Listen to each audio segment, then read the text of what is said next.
¿Qué tal, amigos? Muy bienvenidos un día más a Con Ánimo de Lucro, un espacio de información y análisis económico de confianza, un oasis para la economía entendida desde el lado correcto de la historia, desde la defensa de la libertad, la prosperidad, la propiedad privada y el respeto a la búsqueda de la felicidad. Sí, la prosperidad también de los autónomos, el respeto a la propiedad privada también de los autónomos y desde luego la búsqueda de la felicidad y de la riqueza también de los autónomos. Hoy vamos a hablar de autónomos. ¿Por qué? Porque de nuevo el gobierno prepara un nuevo castigo, un nuevo rejón para este colectivo. Siempre se ha bromeado con que ser autónomo es casi un ejercicio, un deporte, una actividad de riesgo en España. Y lo es porque al final el trabajador que decide ponerse por su propia cuenta, llevar sus impuestos al día, exponer su capacidad de ingresos a simplemente el día a día, conseguir negocio, no conseguirlo, dedicarse a una actividad en la que le vaya saliendo trabajo, que ese trabajo pueda ir evolucionando mejor, lidiar con posibles impagos, convertirse, en definitiva, en una pequeña empresa, algunos en una empresa un poquito mayor, convertirse en una pequeña empresa con todo lo que ello implica y a título personal.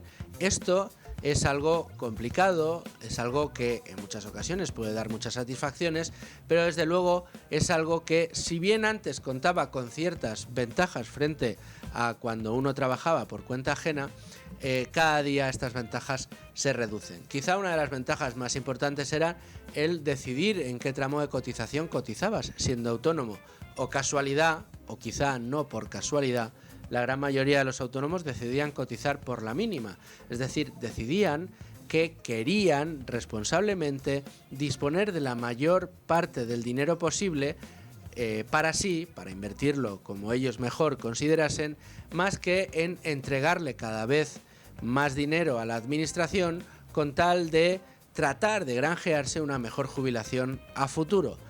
Entre otras cosas porque quizá muchos autónomos saben que en el futuro nadie sabe cuánto vamos a cobrar de pensión, y más con la situación que atraviesa, por ejemplo, la hucha de las pensiones en España, que hay que recordarlo, es una información que aparece hoy en la prensa especializada. La hucha de las pensiones española es la que peor desempeño tiene de todas sus iguales en la Unión Europea. Claro, como decimos, si cada vez merece menos la pena hacerse autónomo porque tienes menos espacios de autonomía para tomar decisiones, pues lo que estamos viendo es que el gobierno lo que está haciendo es restringiendo a este colectivo, que lo que está pasando con él, como lleva hoy Libre Mercado, es que está cayendo de una manera notable.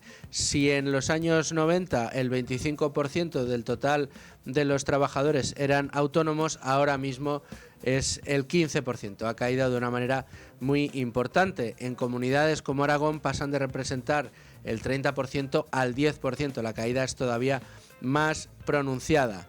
Pero es que además de esto, y hoy también viene publicado en prensa especializada, en la prensa económica, el gobierno está preparando un nuevo golpe fiscal a los autónomos. ¿A cuenta de qué? De la regularización de las cuotas. ¿Y qué ingredientes entran aquí en juego? Lo vamos a ver luego analizado de manera pormenorizada.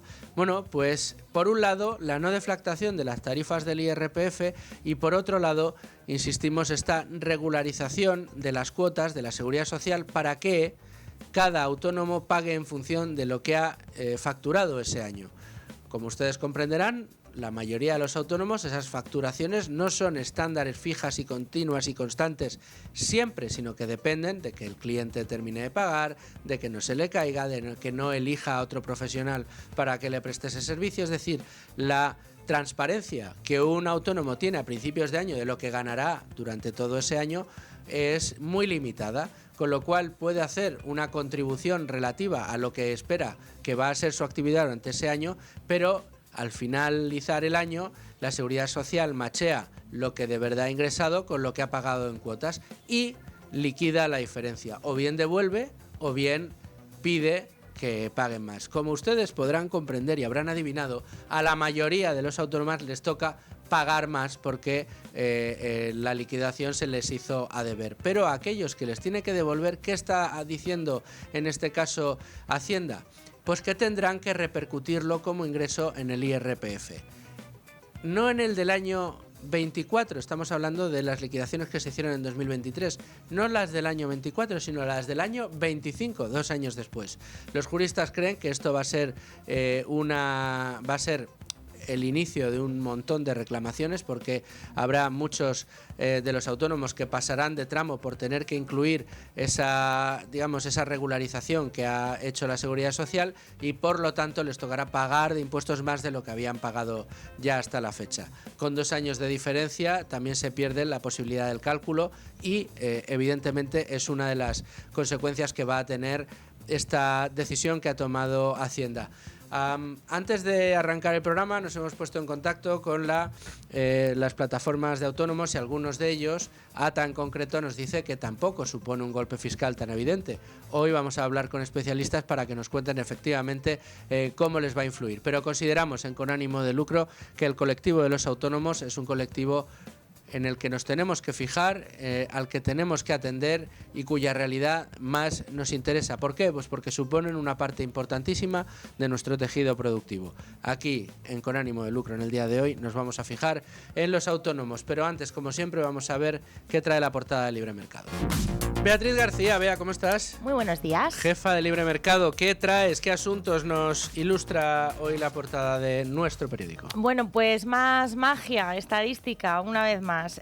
Las revisiones del gobierno, pues ya empiezan a ser sospechosas. Es un artículo que... Canta en la Traviata. Nos firma José María Rotellar. Estamos revisando constantemente el PIB. Es estadística, el INE, el que hace esas revisiones, que son muy normales, cada X años, cada 3-4 años, hay revisiones. Pero es que lo que está pasando ya es que coincide siempre en favor del gobierno. O sea, no hay ninguna revisión que empeore los datos económicos. Siempre mejora. Empieza esto a no ser normal. Y se revisan constantemente. Son habituales, de una intensidad muy importante, más de las habituales, y permanentes, y sobre todo siempre en el mismo sentido. Se acaba de revisar el último trimestre del 2024, que es una variable que ya se revisó en el pasado y que también afecta al primer trimestre de 2025. O sea, es una cadena de cambios estadísticos que al gobierno le favorecen y que inflan artificialmente pues las variables anteriores.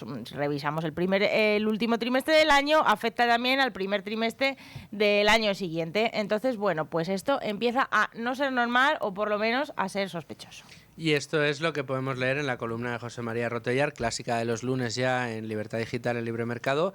Pero no solo de Rotellar vivimos en el día de hoy. Mucha atención al artículo que precisamente firmas tú, Beatriz. Sí. Las nucleares salvan los muebles a España en plena ofensiva de Sánchez contra esta energía. Tenemos esta semana, o los datos de la semana pasada, la verdad que son bastante destacables. Las nucleares han sido el chivo expiatorio de Pedro Sánchez tras el apagón. O sea, ha acusado o ha puesto en la diana a las eléctricas y en concreto al sector nuclear, que causó más problemas de los que solucionó, que claro, ellas se desconectan del sistema y ya no se puede hacer nada. Hay que recordar que la nuclear afecta y hace, si ponemos la comparativa con un coche, de frenos. Una vez que ya te has estrellado, la nuclear no te sirve, porque la nuclear tarda mucho en arrancar, pero la nuclear lo que te garantiza, gracias a su inercia y a su estabilidad en el sistema, es que no te estrelles, precisamente, que no llegue la catástrofe. Que no venga el apagón, vamos. Entonces, había varios reactores, 3 en concreto, desconectados de la red,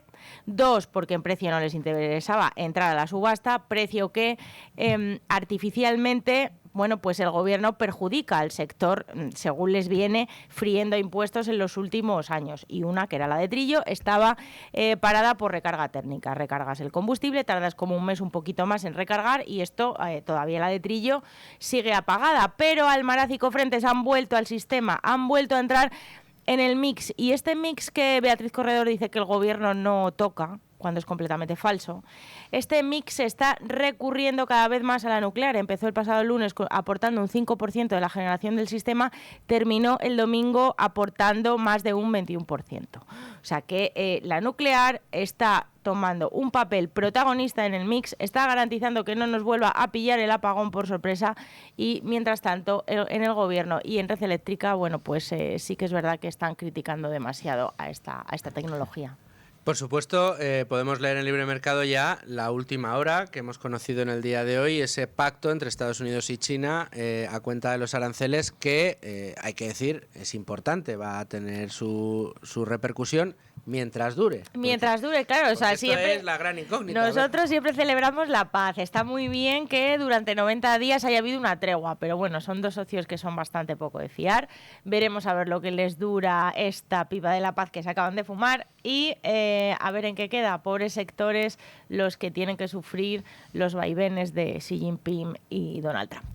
Bueno, y elígeme una información más de las que llevemos hoy en el periódico. Bueno, pues hay una que es bastante interesante y bien la conoces tú. Esos inspectores de trabajo que, bueno, han acosado, han castigado con un ejercicio de matonismo, así lo titulas tú, tremendo, a una empresa de Málaga. ¿Quién es esta empresa? Cuéntanos. Primor es la empresa de las perfumerías, la cadena Perfumerías Primor.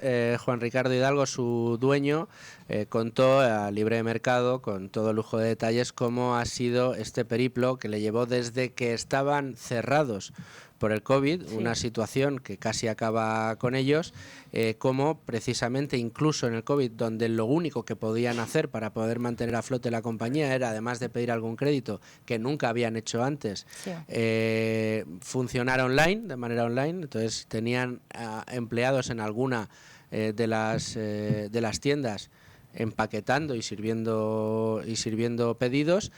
Bueno, pues uno de los inspectores de trabajo, por lo visto muy conocido en Málaga precisamente por este tipo de actuaciones, decidió emprenderlas contra Primor, se fue absolutamente a todas las tiendas, abrió expedientes a todas las tiendas por todos los conceptos, y en los 4 años anteriores a la fecha en la que hizo la visita, han ido contra él, contra este inspector, entre otras cosas porque tienen probados o dicen tener pruebas de que el inspector se inventó órdenes de servicio para poder abrir todos esos expedientes. Tremendo. Y disparó las reclamaciones por inspecciones de trabajo a esta compañía, que venían teniendo pues inspecciones en las que pues a lo mejor les reclamaban 100, 200.000 euros, a 30 millones de euros en reclamaciones de trabajo.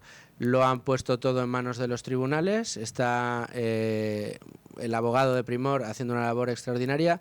De los cerca de 200 procedimientos que tienen abiertos, ya se han resuelto 50 a favor, todos de 200 procedimientos, es una cosa demencial. Sí, es tremendo. Y bueno, pues de esos 30 millones de momento ya van por 16, gracias a los fallos de estos 50 procedimientos que han fallado a favor, en este caso de manera sistemática, de los intereses de Primor, que lo único que quería era, oye, solucionemos esto no tiene ni pies ni cabeza, y hay que, bueno, si hemos hecho algo mal, solucionémoslo y paguemos la multa, pero lo que no puede ser es que digáis que lo hemos hecho mal arruinar todo el tiempo completamente y hace 4 como años empresario para tratar de cerrarme. Bueno, pues hay que alabar en este caso el coraje del empresario, que, como nos confesó, muchos de los especialistas con los que consultó en su momento cuando tuvo este problema le decían, macho, cierra los ojos, paga y olvídate, porque si no va a ir a por ti todavía más, y la justicia, ya sabes cómo funciona esto. Se valen estos funcionarios, y aquí lo explicó muy bien Ruiz Jarabo para los de Hacienda, de que tienen presunción de veracidad, y como tienen presunción de veracidad, pueden hacer contigo prácticamente lo que quieran y te embargan, y digamos, en los procedimientos judiciales luego es muy difícil ganarles, hasta que llega alguien como Xabi Alonso, o en este caso como Juan Ricardo Hidalgo, nacionales, que plantan cara, y de momento pues ya te digo, hasta 50 procedimientos.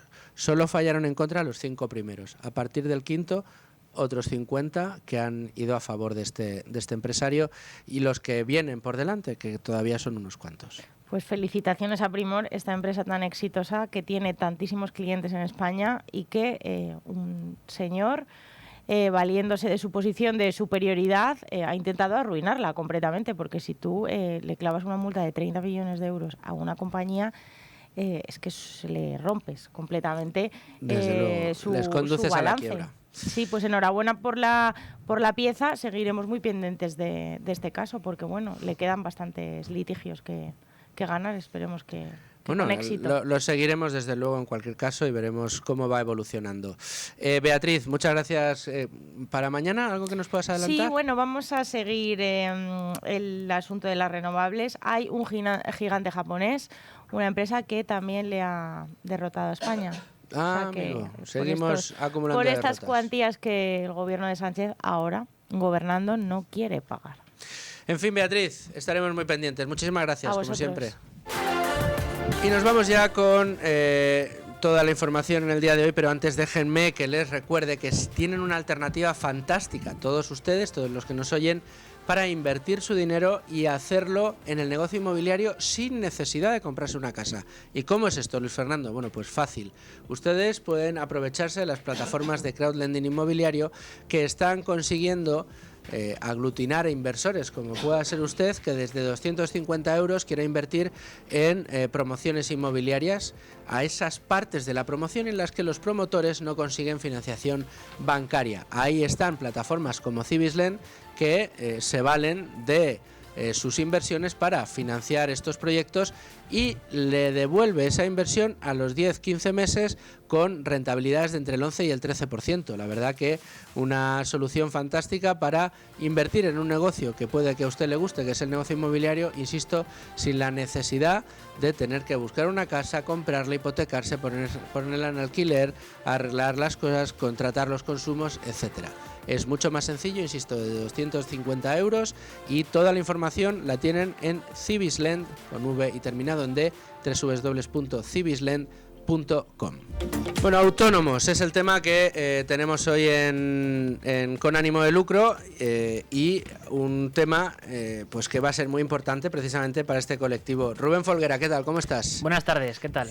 Dos informaciones hoy importantes, empresa especializada. Por un lado, cómo está cayendo el volumen de autónomos dentro de la estructura laboral española y por otro lado ese rejón nuevo que tiene preparado Hacienda para los autónomos. Sí, no es de extrañar, es una información que sacamos en Libre Mercado ayer, la firmaba Miguel Puga, que el número de autónomos, y no solo el número, sino la proporción sobre el total de trabajadores se reduzca. Y es que mientras que a principios de los años 90 la proporción de autónomos sobre el total de empleados era del 25%, a día de hoy esta proporción ha caído al 15% del total. Es un informe que elabora Funcas en el que se analiza la evolución de la proporción de autónomos desde el año 1980 hasta hoy. Y de este modo, Puga lo que destacaba en su pieza era que, bueno, por un lado se puede tener o sacar la conclusión de que el autoempleo con asalariados sigue un comportamiento procíclico, es decir, que este tipo de empleo crece más conforme haya expansiones en la economía y también cae en épocas de crisis, y por otro, que el empleo autónomo sin asalariados sigue un camino distinto al ser anticíclico, ya que se reduce este tipo de empleo en momentos de expansión y aumenta en momentos de crisis económica. Y no es de extrañar tampoco por el hecho de que la Hacienda española, especialmente, lleva a cabo una persecución brutal contra este tipo de trabajadores. Hay que tener en cuenta que es una masa muy importante de trabajadores en nuestro país, de hecho, en concreto 3,4 millones, de los cuales dependen también mucha gente que están contratados, y de este modo, tanto autónomos como sus empleados suponen 4 millones aproximadamente de trabajadores en nuestro país, que aportan más o menos el 15% de la riqueza total de nuestra economía. Por ello, es grave y hay que explicarlo, noticias como la que lleva hoy Expansión, y es que la agencia tributaria, en un informe emitido el pasado 1 de abril, habría expresado su intención de obligar a los autónomos a que este año, 2025, se imputen las diferencias registradas en la declaración de la renta del año 2023, tanto si fue a devolver como si fue a pagar. Y es algo que los analistas están destacando como algo bastante grave. ¿Por qué? Por un lado, porque podría ir contra el principio de devengo, que está recogido en la ley del IRPF, en el cual se establece que los ingresos y gastos de los autónomos se imputan al ejercicio al que afectan, con independencia de la fecha de su pago o de su cobro. Y también es llamativo porque, por lo general, se estima que esta regularización, este ajuste, será precisamente beneficioso para las arcas del Estado. No, claro, si lo hacen así no va a ser porque va a ser perjudicial para las arcas del Estado. De hecho, tanto es así, Rubén, que creo que afectará o va a afectar a más de 1,5 millones de autónomos, a 1,5 millones de Efectivamente, autónomos. y de hecho, algunas consecuencias de esto es que buena parte, o algunos al menos, de los autónomos que se vean obligados a regularizar esta cuota este año en la declaración de la renta podrían no estar trabajando ya como autónomos. Es algo que no sabemos si ha tenido en cuenta la agencia tributaria. Y por otro lado, hay que destacar que la imputación de la devolución de cuotas a los autónomos que hayan cotizado por encima de sus rendimientos incrementaría sus bases imponibles y, por tanto, podría hacerles saltar de tramo en la declaración. Esto sumado a la no deflactación del IRPF que ya ha consolidado el Ejecutivo de Pedro Sánchez durante estos años en los que se ha registrado pues altos niveles de precios y que, de hecho, pues podrían haber venido bastante bien para todos los trabajadores. Así las cosas, pues la devolución media, según destaca la prensa especializada, rondaría los 600 euros. Y claro, alrededor de casi 900.000 trabajadores han tenido que pagar una media de unos 450 euros por las cuotas que no abonaron en función de sus rendimientos netos, mientras que más de 500.000 trabajadores por cuenta propia han recibido en torno a 600 euros de devolución por haber cotizado de más, como decíamos, y otros 730.000 autónomos rechazaron la devolución para mantener sus bases de cotización y sus prestaciones. Por su parte, cerca del 50% de este colectivo, que supone más de 1,8 millones de trabajadores por cuenta propia, no han tenido que realizar ningún ajuste por no cambiar de tramo o no haber tenido periodos regularizables. Es la situación, insisto, que atraviesan los autónomos y el palo que les está preparando en este caso la agencia tributaria. Claro, y de este modo, simplemente, o esto mejor dicho, es una muestra más de cómo la agencia tributaria española persigue a los autónomos, que de hecho ya se ven bastante afectados. Publicaba las cifras oficiales, lo que nos dicen es que este año, lo que llamamos de 2025, ha supuesto un mazazo para los autónomos, porque han visto cómo por lo general, cómo han visto que su facturación se reducía al fin y al cabo. Y de hecho, las expectativas con respecto a los próximos meses también empeoraban precisamente por esto. Y además, buena parte de ellos habían tenido que subir sus precios para hacer frente a todos los costes que en materia de impuestos suponía la agencia tributaria. Y además de eso, que buena parte de ellos, los que no habían subido todavía los precios, preveían en los próximos meses, eso sí, hacerlo también por su parte. Así las cosas, pues tenemos que en nuestro país, por ejemplo, los autónomos soportan cerca de un 50% de carga fiscal solo en impuestos, ahí no se estarían contabilizando otros gravámenes. Solamente en impuestos, claro, más allá de cotizaciones. Efectivamente. Y de este modo tenemos una carga fiscal para los autónomos que es 8 puntos mayor que la de la media de la Unión Europea. Y de hecho, pues duplica la registrada, por ejemplo, en otros países como Luxemburgo, en los cuales las obligaciones fiscales suponen para los autónomos y pymes el 21% del total. Y como bien repasaba el Instituto Juan de Mariana en su impuestómetro, las cuotas de los autónomos han ido aumentando progresivamente desde que Sánchez llegó al poder. En el año 2021 la cuota de autónomos se incrementó entre 3 y 12 euros, mientras que la cotización mínima volvió a subir otro 2% prácticamente. En 2022 los autónomos tuvieron que pagar un 2% más en su cuota y en 2024 de nuevo se produjo otro aumento del 2% de las cuotas de los autónomos. Ahora bien, una de las cuestiones que más llamativas resultan a este respecto es la decisión del Gobierno de España de impedir que los autónomos puedan escoger por qué cuotas desean cotizar. Porque lo que han hecho a partir de este año es obligar a los autónomos a emitir una previsión de cuáles serán sus ingresos y después de eso ya digamos que revisarlo y adecuar las cuotas y las cotizaciones. Que por cierto, esto introduce un elemento también bastante perjudicial o perverso, porque debido a ello, por primera vez, la Seguridad Social va a revisar los ingresos reales declarados de los autónomos. Bueno, que era una manera de nuevo de controlar a los autónomos, pero hay ha habido más agravios de este gobierno con los autónomos. Sí, porque por último también se incluye el impacto que tiene en los ingresos de estos trabajadores la llamada o el llamado mecanismo de equidad intergeneracional, que ya sabemos que con la excusa de pagar las pensiones y de no hacer recortes por otras vías, lo único que se hacen es subir los impuestos. Y en consecuencia, este año, en 2025, este mecanismo de equidad intergeneracional, pasará del 0,7% actual al 0,8% de la base de la cotización. Bueno, pues de nuevo, los autónomos en el punto de mira es uno de los grandes problemas que tenemos. De todas maneras, Rubén, quédate porque tenemos una información de última hora y vamos a conectar con Diego Sánchez de la Cruz, que nos va a relatar porque, Diego, ¿qué tal? ¿Cómo estás? Creo que ya podemos escucharte. Sí, muy bien, ¿qué tal? Buenos días. Buenas tardes, ya sabes que la ortodoxia de la radio dice que a partir de las 12 tenemos que decir buenas tardes. Buenas así que tardes, entonces. buenas tardes, Diego, porque tenemos, decía, conexión especial, no teníamos nada preparado, pero es que tenemos nueva sentencia o nueva decisión sobre los laudos que España está perdiendo de manera sistemática en el asunto de las renovables. Así es, acaba de trascender y por eso yo creo que la urgencia de la noticia ameritaba improvisar nuestra pequeña conexión. Y como bien dices, España acaba de perder el proceso número 26 de todos los que acumula ya con motivo del recorte retroactivo de las primas renovables y de toda la inseguridad jurídica que esto produjo.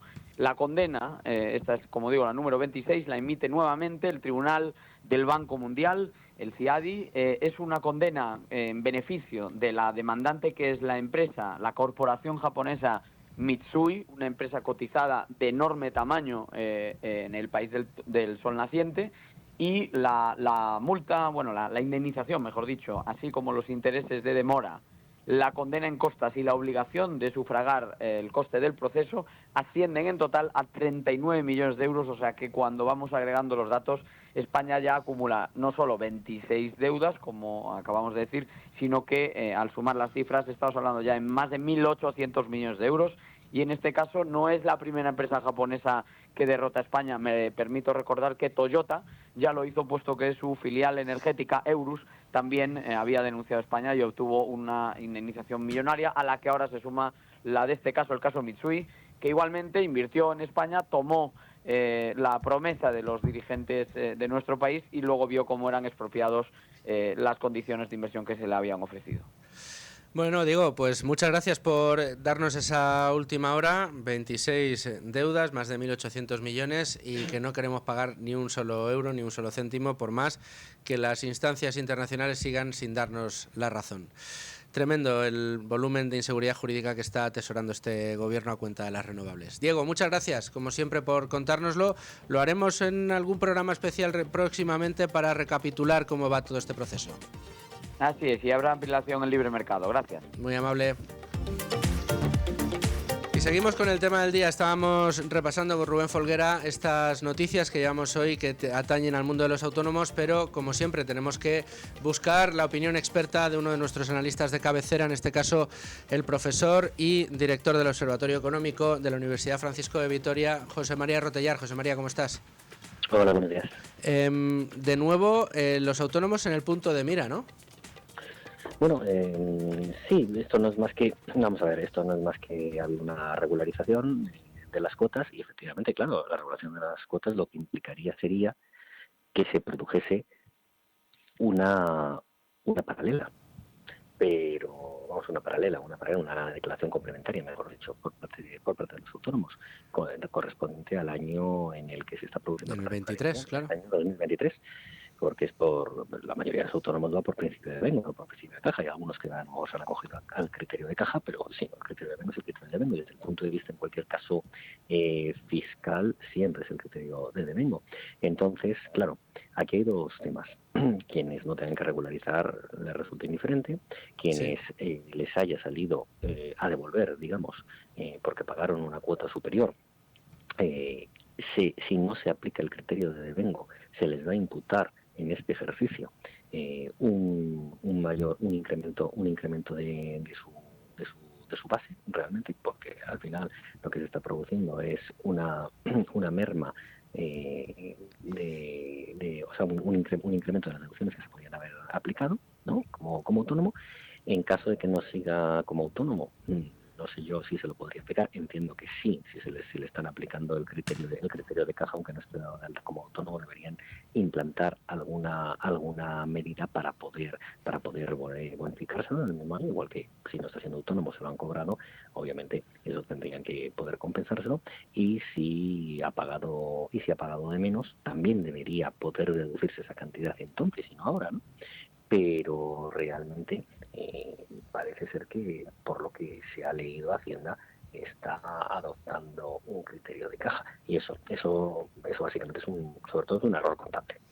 Claro, lo que vemos, José María, y por lo que estás diciendo creo que estás en la misma sintonía, los especialistas jurídicos, sobre todo los fiscalistas, están diciendo que esta decisión que ha tomado Hacienda rompe, decías tú, el criterio, el principio de devengo, y esto lo que les hace pensar es que va a haber una oleada de reclamaciones.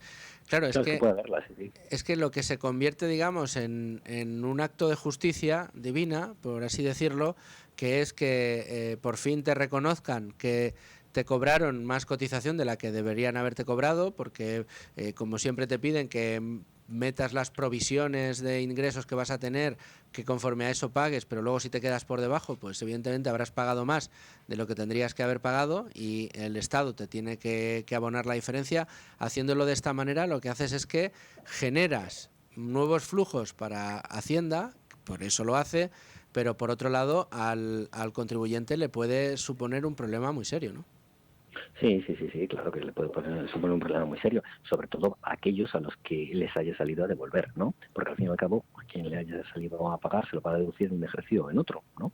Con lo cual, realmente es una mayor deducción en este caso, porque ha soportado esas cuotas, aunque sea con un carácter aplicándolo retroactivamente, habiéndolo pagado ahora, ¿no? Y el problema es para si se aplica el criterio de caja a quien desde luego no le haya salido a devolver, ¿no? A quien le salga a pagar, el único problema es que si se lo aplica este ejercicio en lugar del ejercicio al que le corresponde la deducción por el pago de cuotas de la Seguridad Social, lo único que le podría pasar es que imagínese que en este ejercicio no tiene cuota suficiente para poder deducírselo, ¿no? Eso lo perdería. Claro. Eso sería más raro, pero en cualquier caso, desde luego es una una heterodoxia, ¿no? Hacer eso. Hay que volver a la ortodoxia. La ortodoxia es el principio de devengo. Y en el caso que has mencionado antes, para los que le toque devolver, si toca pagar, pero resulta que ese autónomo pues ya no es autónomo 2 años después, ¿qué solución se le ofrece? Si le ha tocado pagar, se lo tendría que poder deducir este año. Supongo que en ese caso habilitarán alguna casilla especial o dejarán que rellene ese autónomo las casillas correspondientes al trabajo autónomo, aunque no esté dado de alta como autónomo. Es un colectivo muy numeroso en España. Es un colectivo del que emana, nos decía Rubén Folguera, aproximadamente el 15% del PIB, entre lo que son los autónomos y los empleados que estos autónomos tienen a su cuenta. ¿Por qué esta fijación del gobierno con un colectivo tan importante para el tejido productivo en España? Yo creo sinceramente que en este caso, en el tema de la regularización de Hacienda, no es por una fijación, sino es simplemente por ir por mínima importancia, ¿no? Las cantidades, digamos, que se tienen que pagar en el mayor de los casos, aunque supone un quebranto importante, lógicamente, para cualquier persona, ¿no? Para un autónomo. Desde el punto de vista del volumen global de Hacienda no es mucho individualmente, ¿no? Entonces, eso es verdad que igual que cuando un contribuyente recibe rentas de ejercicios del pasado, a lo mejor, si no hace una complementaria, Hacienda no le dice nada, porque si la cantidad es pequeña, claro, si la cantidad es muy grande y las bases de ambos ejercicios son muy diferentes, sí. Pero si las bases son parecidas y las cantidades no son muy grandes, Hacienda no dice nada porque realmente modifica poco, ¿no? En lo que puede ser la cuota en uno u otro ejercicio. Y yo creo que han aplicado simplemente eso. Yo creo que es más bien falta de previsión que persecución en este caso, ¿no? La persecución está en el incremento de las cuotas. Sí, pero bueno, algo que se podría haber resuelto con una paralela al 2023, pues lo han hecho. Ya, pero por eso que yo creo que es más bien inoperancia y falta de previsión que otra cosa. No creo que haya un intento de persecución en este caso. Más bien creo que va por el otro lado. Bueno, pues les tocará a muchos caso, pagar de más, tendrán problemas, pero no será porque les persigan en este caso, sino por inútiles. No sé qué es peor. En este caso yo creo que no hay un intento, porque simplemente es un ejercicio en otro. Yo creo que simplemente es, no sé, si comodidad, dejadez, desistimiento o inoperancia, ¿no? En este caso, ¿de acuerdo? O a lo mejor, y se me ocurre, y última pregunta, profesor, a lo mejor, oye, como no hemos deflactado la tarifa y han pasado 2 años en los que se han subido los salarios o han tenido que subir mucho los ingresos, a lo mejor resulta que como tienen que imputárselo en 2025, saltamos de tramo y a lo mejor Hacienda pues hace ahí un poquito más de caja, ¿no? Me ocurre a mí pensar, así, pensando mal. Pero eso es muy complicado, tendría que ser en todos los casos. No sé.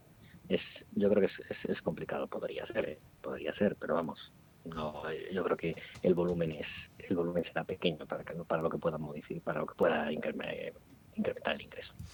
Bueno, muy bien, pues seguiremos muy pendientes, profesor, aquí de todo lo que pasa con este colectivo que, bueno, pues a nosotros nos interesa y mucho porque desde que Sánchez gobierna lo que sí que podemos decir abiertamente es que los autónomos han perdido autonomía y los autónomos han perdido poder adquisitivo y los autónomos han ganado en una presión fiscal mucho más gravosa de la que tenían antes de que llegara Sánchez al poder.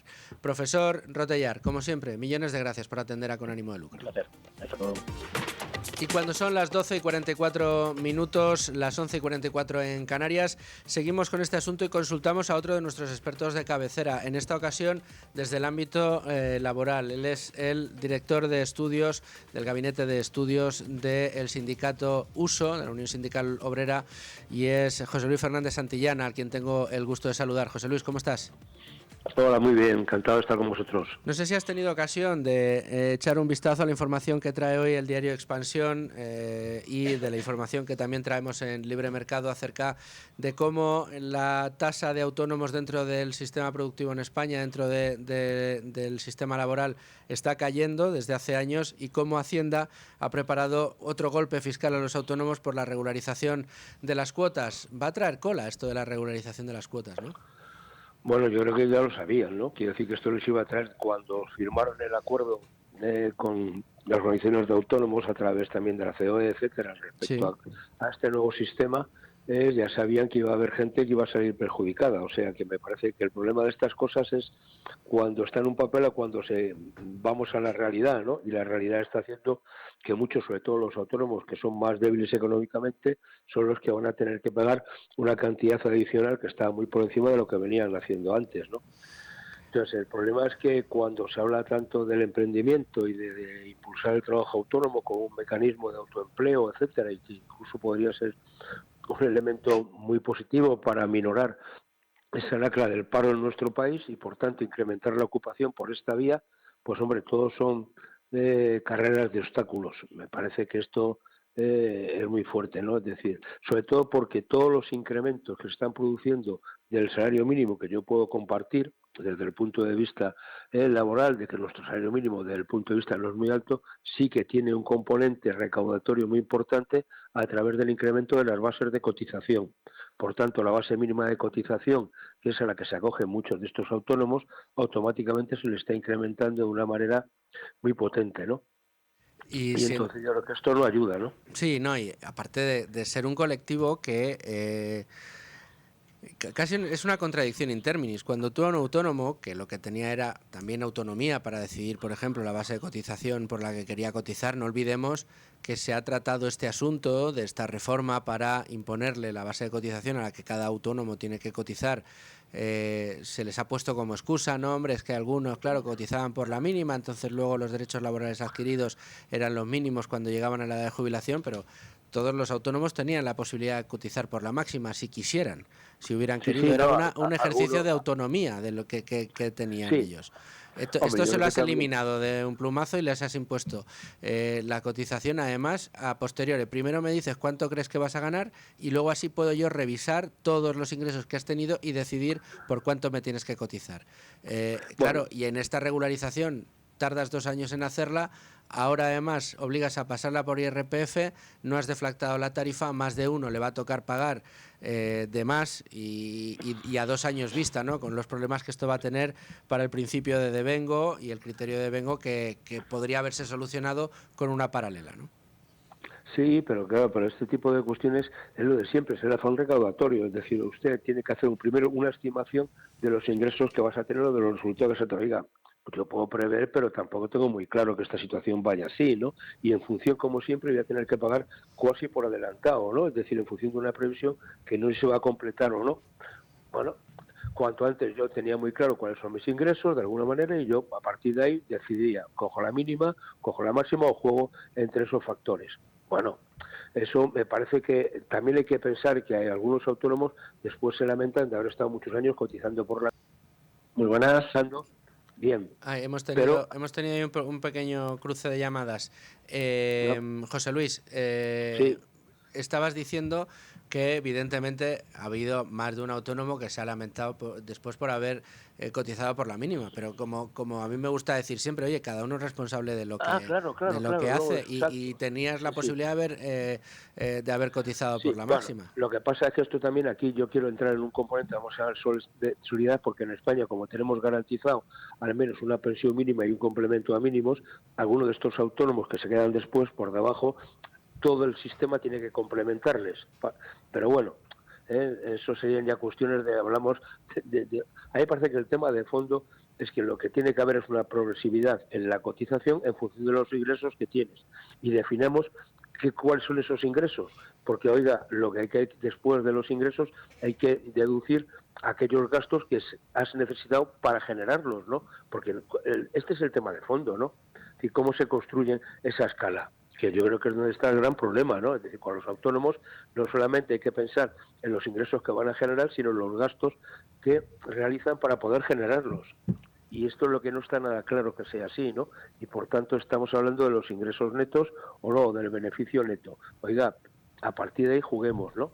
Pero me parece que el problema de los autónomos en España es que ser autónomo sí que es un auténtico riesgo, porque todas las hipotéticas ayudas que te plantean para que empieces te duran 6 meses, un año, y cuando tú vas a necesitar realmente que te consoliden esas ayudas, que es a partir del primer año, te desaparecen y encima Te te acabas desaparecen. cerrando lo poquito que has invertido, ¿no? Eso es, eso es. Claro, esto mes a mes, en los informes que elaboráis desde el Gabinete de Estudios en el Sindicato Uso respecto a los datos que va ofreciendo los servicios públicos de empleo, valga la redundancia, y paro, aparte de las cotizaciones a la Seguridad Social, siempre lo que estamos observando en vuestros estudios es que hacia donde estamos caminando es hacia una precarización cada vez mayor de nuestro mercado laboral. ¿Está sucediendo algo parecido en el caso de los autónomos? Sí, porque primero porque el número de autónomos va decreciendo, o prácticamente a veces se queda en carácter residual. Puede haber algún mes que tenga alguna, pero no está convirtiéndose como era antes, una situación de alguna manera de emprendedores reales o de gente que realmente quiere empezar a tener un negocio por cuenta propia. En muchos casos simplemente son situaciones coyunturales para buscarse la vida después de que la administración les deja durante año y medio en el puro desempleo, ¿no? Y entonces antes de agotar la prestación, bueno, acumulan e intentan emprender, ¿no? Para buscar alguna alternativa, sobre todo en la gente más mayor. Lo que estamos viendo es que la gente que intenta salir de esa situación son gente ya de 50, 55 años porque no está encontrando ninguna otra alternativa, ¿no? Con lo cual la cosa es bastante compleja.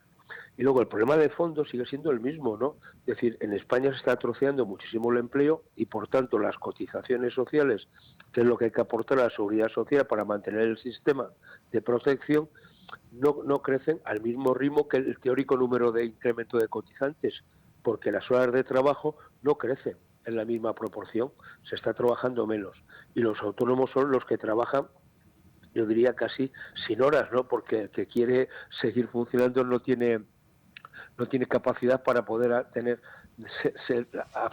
abstenerse de trabajar, ¿no?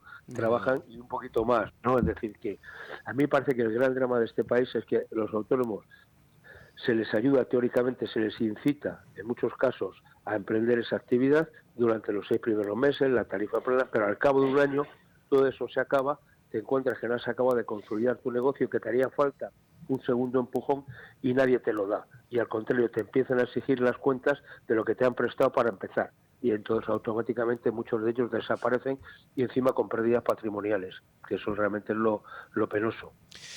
José Luis Fernández Santillana, responsable del Gabinete de Estudios del Sindicato USO, como siempre, muchísimas gracias por atender la llamada con ánimo de lucro. Gracias a vosotros. Un saludo. Abrazo muy fuerte. Y ahora sí, abrimos página de mercados.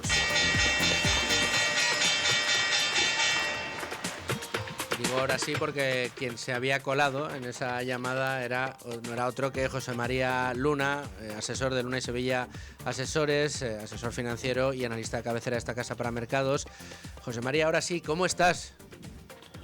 Muy buenas tardes a todos y disculpad si he entrado justo en una conversación tan interesante. Disculpa tú, que mira, estas son las cosas de la radio. Ahora la gente entenderá que tú estabas ahí esperando a entrar y estabas escuchando a José Luis pacientemente hasta que tocara el turno de abrir. Muy interesado además. Hombre, sin duda alguna. Porque te toca en primera persona, creo. Sin duda alguna, claro que sí. Como autónomo me toca y de qué manera. Claro te toca. Sí. A mí también, tengo que decirlo, que también formo parte del colectivo. Querido José María, tenemos hoy noticia importante, noticia del día. La contábamos precisamente a primera hora cuando dábamos la información de bolsa de apertura con Federico Jiménez Los Santos. Tregua comercial de 90 días. Estados Unidos reduce los aranceles a China del 145% al 30% y Pekín del 120% que mantenía Estados Unidos al 10%. Una tregua que va a tener consecuencias en los mercados, o los mercados ya descuentan que esto no saben hasta cuándo va a durar. No, esto no estaba descontado en los mercados para nada. Ha sido una noticia recibida con mucho optimismo, no solo en las plazas asiáticas que cerraban en positivo esta mañana, sino en el caso de Europa y sobre todo en Estados Unidos, donde estamos viendo valores tecnológicos en la preapertura ahora mismo. Todavía evidentemente no ha abierto el mercado de contado en Estados Unidos, pero la preapertura, tanto en valores como sobre todo en los futuros, viene bastante alcista. Sabíamos que había una negociación entre Estados Unidos y China, con posiciones históricamente muy antagónicas, muy enfrentadas, pero yo creo que el acercamiento, que no se esperaba de forma tan rápida y además una tregua con tanto tiempo, ni más ni menos que 90 días, y con una bajada bastante notable de los aranceles que se impusieron en esa escalada a partir del día de la liberación, pues está sentando bastante bien. Hay que pensar que, bueno, pues el mercado lo mira. Uno, hay acercamiento. Dos, ¿quién está llevando la voz cantante en la negociación? Que ni más ni menos que es el secretario del Tesoro. Es una figura que el mercado lo ve mucho más amigable que otros miembros dentro del seno del gobierno norteamericano. Es decir, las posturas podrían avanzar en ciertos acuerdos que no solo desde el punto de vista comercial, trascienden mucho más allá, incluso desde el punto de vista geopolítico, tierras raras, etcétera, etcétera. Y, por supuesto, esto, en cierta manera, de llegar a un acuerdo, se evitaría, por un lado, ruptura de cadena de suministros en muchos productos, sobre todo la tecnología, y dos, probablemente alejaría el fantasma de, a lo mejor, una recesión o una caída fuerte del crecimiento a nivel global, a nivel mundial. Estamos hablando de dos de las economías más grandes del mundo, con lo cual ha sido una noticia que no se esperaba que fuera tan positiva y en tan corto espacio de tiempo. Con lo cual, bienvenida sea, y un lunes que muchas veces estamos hablando de penas, pues sean días negros, pues hoy toca vestirse de color verde y esperemos que ese verde esperanza se traslade a cosas pues que se vayan materializando. Oye, pero como toda cara tiene su cruz, resulta que uno de los activos que aquí vamos monitorizando también semana a semana, el oro, leo el titular y ahora me voy a reír, ¿vale? Dice, fuerte caída del oro después de la tregua comercial de Estados Unidos. La onza de oro registra una fuerte caída tras la tregua comercial. El precio del metal precioso desciende más de un 3% este lunes. Digo, bueno, ¿a dónde se habrá ido? 3.229 dólares. ¿No? 3.229 dólares. Por Dios. Esto era un máximo histórico hace 3 días, casi. Efectivamente. Quizás la parte perdedora es, no cabe la menor duda, que es el oro. Ahora hablamos de él, y también la subida que está teniendo el crudo, ¿de acuerdo? El petróleo, que hasta ahora pues andaba pues bastante deprimido, hemos visto caídas muy fuertes del petróleo, y bueno, pues esa expectativa a que se aleje el fantasma de la recesión hace que suba. El oro, vamos a ver, hay que pensar que el precio del oro no solo están las compras de contado, sino también muchas veces movimientos especulativos a través de derivados que en muchas ocasiones también hacen que el oro suba de forma muy vertiginosa o corrija de forma también a veces alarmante, pero es que una caída del 3 o 4% después de la subida tan acumulada que lleva, evidentemente eso no le quita brillo al oro, sino que sin duda alguna seguro que va a seguir siendo uno de los activos rey a lo largo de este año, porque volatilidad vamos a seguir teniendo. Lo que pasa es que la volatilidad es amiga, no va a ser enemiga, va a generar oportunidades en activos financieros, en bolsa y en renta fija corporativa. Pero eso no le va a quitar brillo al oro, aunque a lo mejor, de forma táctica en los próximos días, la relajación de las tensiones comerciales haga que pierda algo de brillo. Pero yo el oro le sigo viendo como un activo interesante a la hora de invertir. Y si el oro cae un poquito en el día de hoy, lo que sigue con fuerza y ha sufrido, por no decir ha disfrutado, un rally alcista enorme en estos últimos días ha sido el Bitcoin. Un comentario en 30 segundos, que nos tenemos que ir al boletín informativo. Pues muy rápidamente. Al final lo que estamos viendo es que estamos en el polo opuesto en cuanto al tema monetario. Actúa como activo especulativo para los especuladores, muy correlacionado con la tecnología, y a poco que el mercado se anima por unos u otros factores, vemos como el Bitcoin u otras criptodivisas pues tienen ese movimiento alcista. Pero no es un activo refugio como sí lo es el oro, donde sí que tiene un valor intrínseco, cosa que el Bitcoin no lo tiene. Pues José María, muchísimas gracias, como siempre. Un fuerte por abrazo. Tu análisis. Nos vamos al boletín de la 1, escuchamos las noticias y volvemos a Con Ánimo de Lucro, echando un vistazo a lo que pasa en Estados Unidos. Seguimos en Con Ánimo de Lucro cuando son las 1:06, las 12:06 en Canarias, y ya me acompaña en el estudio mi compañero, mi amigo Daniel Rodríguez Herrera. ¿Cómo estás? Muy bien, ¿y tú? Subdirector de Libertad Digital, amo y señor de todo lo que tiene que ver con la organización interna de nuestro periódico y un puntual y puntilloso analista de todo lo que pasa en Estados Unidos. Y antes de empezar, mientras escuchábamos a Noelia con el boletín informativo, me decía, hombre, dice, si quieres podemos empezar la sección de hoy hablando de lo último, y es que tenemos un papa republicano. ¿Pero cómo es esto? Los republicanos no en cuanto a ideología, sino en cuanto a que es del Partido Republicano. O sea, pero de carne.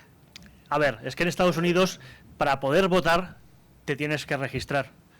Te puedes registrar como independiente, pero lo más frecuente, porque al fin y al cabo ahí tienen interés los partidos en hacerlo, es que te registres o bien como demócrata o bien como republicano. Y está registrado como republicano. Y no solo eso, sino que está registrado que ha votado en primarias del Partido Republicano, incluyendo las de 2016.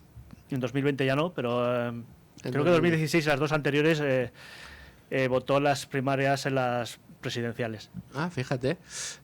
Pues es muy curioso, ¿no? Y quizá nos da alguna... ¿Tú crees que esto nos dará alguna pista de cómo puede ser su papado? Ahora te pongo la vitola de experto.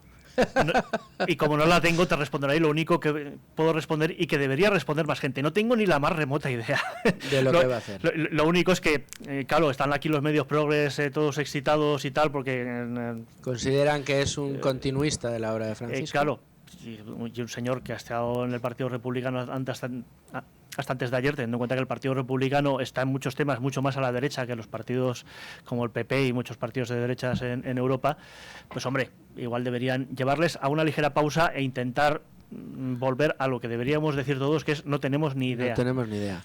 Lo único que tenemos son estos elementos que ha formado parte del Partido Republicano, que ha votado en primarias, que se ha querido llamar León XIV, que también es una declaración de intenciones, según nos suelen decir, la elección del nombre del Papa. Otra cosa es qué intenciones, porque claro, un papado de 25 años tienes muchas cosas. Bueno, pero quizá se le recuerda sobre todo por su lucha contra el socialismo, ¿no? A León XIII. O por ser el primer papa que hizo una encíclica que efectivamente estaba en contra del socialismo. De hecho, te lees lo que dice el socialismo y parece el episodio aquel de Ayn Rand en la rebelión de Heraldas, que habla de la 20th Century Motors y cómo se va destruyendo por seguir la regla de a cada cual según su necesidad, de cada cual según su capacidad, pues está como muy resumido en unos breves párrafos en la encíclica Rerum Novarum, si no recuerdo, que es la primera encíclica social, por eso se le conoce. Correcto. También mucho, la primera encíclica social. Ahora, claro, la encíclica social tiene sus virtudes y defectos dependiendo de quién se la lea. Y luego otra cosa que podemos decir de este papa es que al menos de lo que le conocemos hasta el día de hoy, podemos decir que nos habla de una persona que no quiere tanto protagonismo hacia su persona como lo tuvo el anterior papa, ¿no? En sus primeras manifestaciones. Eso siempre es bienvenido después de unos años de, por qué no decirlo, de narcisismo instalado en el papado. Bueno, pues ahí queda ese toque, no sé si de humor o vaticanista, que hemos hecho en el... Podemos pasar a otro narcisista como es Donald Trump. Oye, este además a las claras, y este sí que concita unanimidad en contra de su persona. Lo de Trump es espectacular. Sí. Y la última de Trump es lo de su avioncico. No sé si te has enterado del avioncico. Me lo has comentado antes de arrancar, pero yo te decía, hombre, tú ya sabes cómo soy yo. Yo últimamente solo veo números y noticias económicas, y hasta que no llegas tú y me cuentas otro tipo de cosas no me entero. Pero es que, claro, la noticia de hoy era la de los aranceles, que la comentaremos antes de terminar la sección, pero me decías tú, no, hombre, hay que hablar del avión. Digo, bueno, ¿y qué ha pasado con el avión? ¿Tenemos un nuevo Air Force One? No. Quizá lo tengamos, pero... ¿Pero subvencionado por Qatar o no? Está por ver que al final sigan adelante con sus planes. La historia es, el Air Force One actual se encargó en 1985. Correcto, hace 40 años. Y se entregó en 1990. 5 años, porque no solo hay que hacer el avión, sino hay que hacerlo... bien hecho. En fin, tiene que tener unos sistemas específicos que solo tiene, y tiene que tener una distribución interior que solo tiene el Air Force One o el Air Force 2, en este caso. Y Trump, claro, como el avión, estas cosas tardan en hacerse y el avión ya se había quedado bastante antiguo, pues encargó uno en 2018. En 2018 encargó uno. Y Boeing no hace nada más, o sea, no solo lo entregó a él, que yo creo que eso era esperable. Trump imagino que pensaba que lo tendrían para su segundo mandato hipotético, que luego se ha retrasado otros 4 años. Biden se pensó lo de cancelar, los minions de Biden se pensaron si cancelar el contrato porque se estaban retrasando mucho. Ha llegado Trump y se ha encontrado con que Boeing no espera tenerlo mientras dure su segundo mandato, es decir, hasta 2028. Me lo encargaste tú en el primer mandato, pero en este segundo no lo vas a acatar. O sea, ni en el de Biden, como mínimo van a tardar 10 años en entregar el avión. Cosa que a Trump le ha parecido como poco indignante. Entonces, muy bien, ¿no? Resulta que Qatar le ha ofrecido como regalo un Boeing que tienen ahí, que ya no usan, que sea todo lujoso, así hortera, como suelen ser los gustos estéticos árabes y los de Donald Trump. Eso te iba a decir, que ahí coinciden mucho, pero al cual hay que no se puede utilizar tal cual como Air Force One, sino que hay que, porque necesita unos sistemas de comunicación y una serie de cosas que no tiene, y que lo haría un contratista de defensa, pero la idea es que sea un avión, un Air Force One temporal, es decir, sería el Air Force One que se utilizaría desde que lo tengan listo hasta que Boeing por fin se decida a entregar el encargo. Y después el avión iría a la biblioteca presidencial de Trump. No sé si sabes que todos los presidentes... ¿Biblioteca presidencial? ¿Qué es esto? Todos los presidentes norteamericanos, una vez que terminan su mandato, pues montan su biblioteca presidencial, una especie como el legado de que es una construcción que puede ser más o menos modernista como la Obama, que me parece un horror, o más o menos tradicional, y que tiene pues los documentos de su mandato, imágenes, es una especie de homenaje, de auto-homenaje que se hacen los presidentes. A mí, francamente, me parece una costumbre un poco... En fin, me parece más propia de reyes que de presidentes, pero ya se sabe que allí en Estados Unidos los presidentes tienden a ser bastante reverenciados como reyes. Entonces, es un poco. Entonces, Trump lo que tendría en su biblioteca presidencial, aparte de lo demás que quiera tener, sería un avioncico. Un Boeing 747, un Air Force One temporal. Un Air Force Incident. Pues claro, la administración se ha defendido diciendo que, bueno, sí, es un regalo que está valorado en unos 400 millones, pero que en realidad no lo recibe Donald Trump. Sí, lo recibe primero el gobierno para utilizarlo como avión presidencial oficial, y luego la biblioteca de Donald Trump, que no es Donald Trump como persona. Pero, en fin, ha recibido críticas incluso dentro de sus más fanáticos magas, casi incluso más de los magas. Incluso los magas se le han puesto en contra. De hecho, yo por lo que he visto por ahí, se le han puesto más en contra los propios magas que los propios republicanos, digamos, más tradicionales, más oficiales, por así decirlo, los políticos. Se han puesto muy en contra de los magas porque, claro, es Qatar. No estamos hablando aquí que se lo regala, no sé, el Reino Unido. Es Qatar. Y Qatar tiene, con toda la razón del mundo, muy mala imagen. Entonces, es verdad que en Qatar hay una base estadounidense, o sea, que hay una relación un poco complicada ahí entre Qatar y Estados Unidos. Complicado de explicar. Sí. Entonces, la cuestión es que no deja de ser un regalo que posiblemente sea legal, porque cuando ha saltado todo esto, enseguida ha saltado Pam Bondi, que es la fiscal general, diciendo que ya habían estudiado todas las implicaciones legales del asunto, porque ellos también está claro que no tenían claro si era o no era legal. Pero ¿se va a recibir por parte de Donald Trump o todavía está en el aire? Nunca mejor dicho. Bueno, en realidad no está en el aire, está en Florida de hace ya mucho tiempo. O sea, el avión llegó a Florida. La verdad es que no sé si llegó a Florida antes del regalo, o sea, por el tema del regalo, o estaba en Florida antes físicamente, pero el caso es que el avión está en Estados Unidos y no tiene que volar a ningún sitio para que le hagan los arreglos. No ha dicho que no vaya a seguir adelante, veremos a ver. Evidentemente Trump quiere ir en ese avión y no en el que tiene actualmente, y Trump tiende a veces a gastar su capital político en cosas de lo más absurdo. Bueno, pues veremos si lo gasta en su capital político en esto. Pero tenemos que hablar de aranceles. Lamentablemente, aunque en esta ocasión es para algo que, como nos ha contado José María Luna, se ha recibido con euforia en los mercados, en concreto de los asiáticos, y en la preapertura norteamericana también parece que hay mucho optimismo. Y es esa tregua, de momento, aparente, es lo que tenemos hasta ahora, entre Estados Unidos y China. Estados Unidos baja de unos aranceles del 145% al 30%, y China los baja para los productos norteamericanos del 125% al 10%. Es una desescalada, pero sigue habiendo aranceles. Es un poco como lo que ha pasado con el Reino Unido, que fue el primer...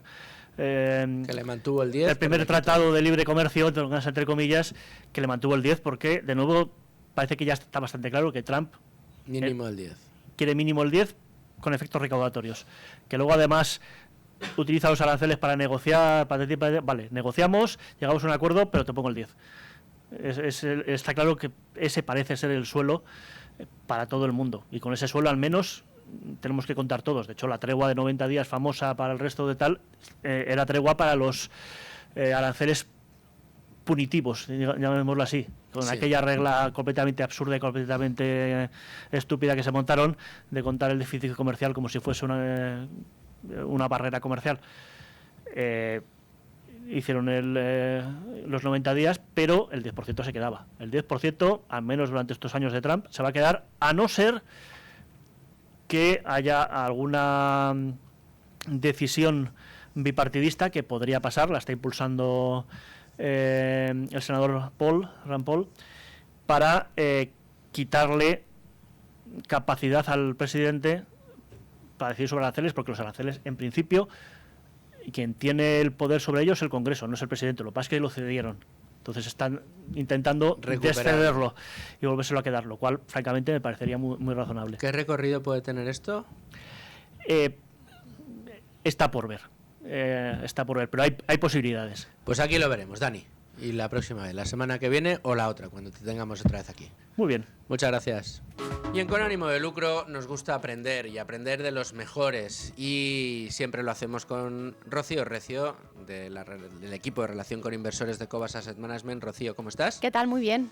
Oye, qué alegría volver a tenerte aquí en Con Ánimo de Lucro. Igualmente. Y con enseñanzas de las buenas. Mira, hoy me traes a alguien que, confieso, no tenía en el radar. Me traes a Walter Schloss. Exacto. Hoy traigo una frase de nuestro querido Schloss, que bueno, fue un exitoso inversor value.